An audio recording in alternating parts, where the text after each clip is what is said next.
Assassin's Creed Odyssey betrays its lineage. For a series so deeply entrenched in ancestral history, Assassin's Creed Odyssey strays from nearly everything its predecessors have accomplished. Its DNA is mismatched at times. It's the furthest limb on the family tree. That is to say, the majority of Assassin's Creed Odyssey doesn't really feel like an Assassin's Creed. It's easier and more appropriate to draw parallels to outside influences than to most of the franchise's past titles. This sudden identity shift is wild considering this is the 11th mainline Assassin's Creed, and it pays off. Assassin's Creed Odyssey is the best Assassin's Creed game to date.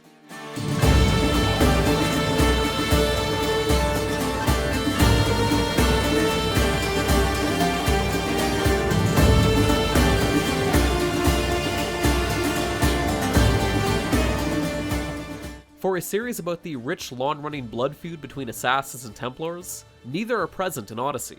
This story takes place in ancient Greece, approximately 400 years earlier than 2017's Assassin's Creed Origins, which chronicles the formation of the Assassin Brotherhood. Instead, this focuses on the warring cities of Athens and Sparta. Protagonist Ezios was functionally exiled from Sparta as a young boy, and he spends his adult years as a mercenary from whoever will serve his interests. Odyssey features brother and sister Ezios and Cassandra as main characters, and forces you to choose one of them to play as. I chose Ezios, so I'll refer to the protagonist as Ezios for the rest of the review. It's just easier that way. There are 3 critical narrative threads that pin together all of Assassin's Creed Odyssey. Ezios is on a personal quest to find out what happened to his fractured family. There's a large and powerful shadow organization pulling the strings to control all of Greece's politics, and Ezios discovers a tremendous secret that helps explain the origins of mankind. All 3 are impressively interwoven to seem essential to Ezios' overarching adventure while maintaining a distinctness about them. Much of this plays out through the conflict between Athens and Sparta, and Ezios does his best to play both sides.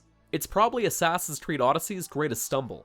Ezios earns the unquestioned trust of both the Spartan and Athenian leaders, even though he's constantly sidling up to the opponent. Like, Ezios legitimately cares about the fate of either city.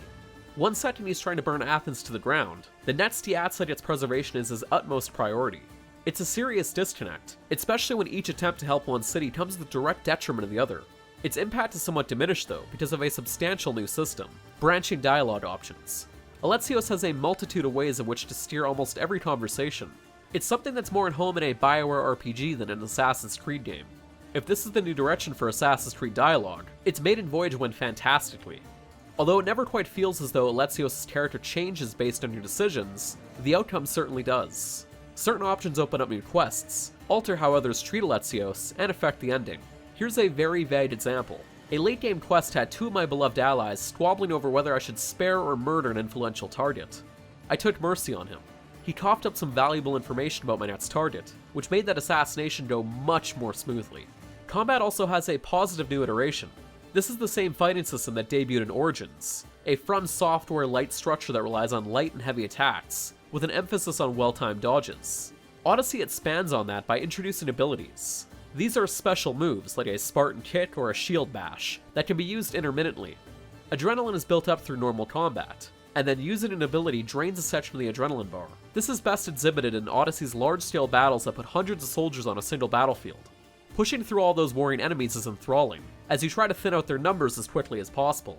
A mastery of the ability system brings a fluidity of sorts to these fights. Build enough adrenaline, unleash a powerful attack, get in some knots while they're recovering, and use another ability. It goes so smoothly once you understand it all. For everything Assassin's Creed Odyssey does right, the most impressive feat might be that this feels like an actual Odyssey. The map is gigantic. Sailing across the sea is appropriately lengthy and dangerous. Also, the ship stuff is a simplification of Black Flag's sailing, which makes it a refinement and an improvement. The scale of the battle is enormous. The narrative about humanity's origin has Ezios besting mythical creatures like Medusa and a Sphinx. This is an epic, through and through. There's a neat subversion regarding the storyline about the nefarious shadow group that's vying for control of Greece. Assassin's Creed is a series that has earned a reputation for pointless collectibles, the type of open-world bloat that exists just to exist. Odyssey turns each member of that organization into a collectible of sorts. There are dozens of people that Ezios needs to gather intel on before setting off to kill them. It turns assassination into a meaningful and interesting collectible. It's the most thematically consistent and on-brand accomplishment this franchise could achieve. You want it?